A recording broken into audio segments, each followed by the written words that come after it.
एक बार की बात है, एक विशाल साम्राज्य था। उसमें एक राजा और उसका मंत्री जो थी, उनकी मित्रता काफ़ी अच्छी हद तक थी। मंत्री हमेशा राजा के साथ ही रहता था। राजा के साथ जब भी कुछ गलत होता था तो वो मंत्री के पास आता। मंत्री का सिर्फ एक ही जवाब हुआ करता था, जो हुआ अच्छे के लिए हुआ। एक बार क्या हुआ, दोनों जने शिकार के लिए जा रहे थे। तभी रास्ते में राजा का छुरे से अंगुली कट गई। तो मंत्री बोले कि ये तो बहुत अच्छा हुआ। वो बोले कि तेरी हर एक बात मैंने मानी चल, पर मेरी अंगुली कटी, इसमें कौन सी अच्छी बात हो गई। तो एकदम उसे गुस्सा आ गया। उसने बोला जा यहाँ से, निकल यहाँ से जा, मैं तो तेरे को मंत्री पद पे रखूंगा ही नहीं। तूने है ना हद पार कर दी अपनी। हर बार मेरी तो अंगुली कट गई और इसको ये है कि बहुत अच्छा हुआ। ये क्या बात होती है भाई। मंत्री ने बोला बहुत अच्छा हुआ ये भी। वो ये कह के निकला था, बहुत अच्छा हुआ आपने निकाल दिया। और राजा ने बोला कि यार क्या एक अंगुली तो कटी है, चलो शिकार के लिए चलते हैं। जैसे जैसे वो आगे गया, उसका सामना हुआ जंगली आदमियों से, जो जंगल में ही रहते हैं। एक प्रजाति जो जंगल में ही रहती है, वैसे लोगों से उनका सामना हुआ। और वो क्या है ना, एक आदमी को ढूंढ रहे थे जिसको बलि चढ़ाना था। तो बहुत टाइम तक ढूंढा उन्होंने आदमी किसी मानव को, तो उनको तो कोई मिला ही नहीं।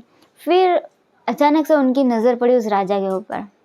फिर क्या होता है कि राजा को वहाँ पे पकड़ के ले जाते हैं और बांध देते कट्ठा सा उसको। उनका पुजारी, जो उनका वहाँ पे पूजन करने वाला, जो बलि चढ़ाने वाला जो आदमी होता है, वो कहता है कि बलि की एक कंडीशन है कि आदमी कहीं से भी खंडित नहीं होना चाहिए, यानी उसके कहीं पे भी है ना, मतलब कुछ पार्ट मिसिंग नहीं होना चाहिए शरीर का।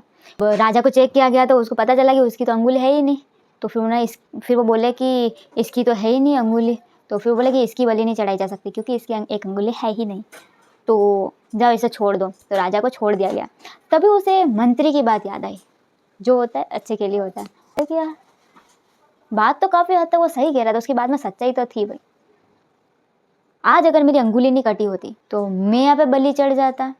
और अगर मैं मंत्री को गुस्से में आके निकालता नहीं जॉब से, तो आज मेरी जगह मंत्री तो सही सलामत था ना, मंत्री की बलि चढ़ जाते।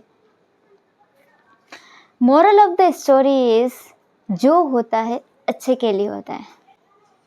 अगर आपसे कोई चीज़ नहीं हो रही है ना, तो शायद आप उसके लिए बने ही नहीं हो, आप किसी और चीज़ के लिए बने हो। ज़रूरी नहीं है कि आप किसी एग्ज़ाम को क्रैक करना चाहते हैं, वो एग्ज़ाम क्रैक होगा तो ही आप लाइफ में सक्सेसफुल होंगे, ऐसा कोई ज़रूरी नहीं है। अगर आपको उसमें सिलेक्शन नहीं हो रहा है तो हटो भाई, कुछ नया ट्राई करो। आपने दे दी अपने 2-3 साल उसमें। सपोज़ आपका सपना है IAS ऑफिसर बनना, तो क्या आप अगर IAS ऑफिसर नहीं बन पाए तो आप क्या अपनी लाइफ में अनसक्सेसफुल है? नहीं ना। खुद को अनसक्सेसफुल क्यों मानना भाई?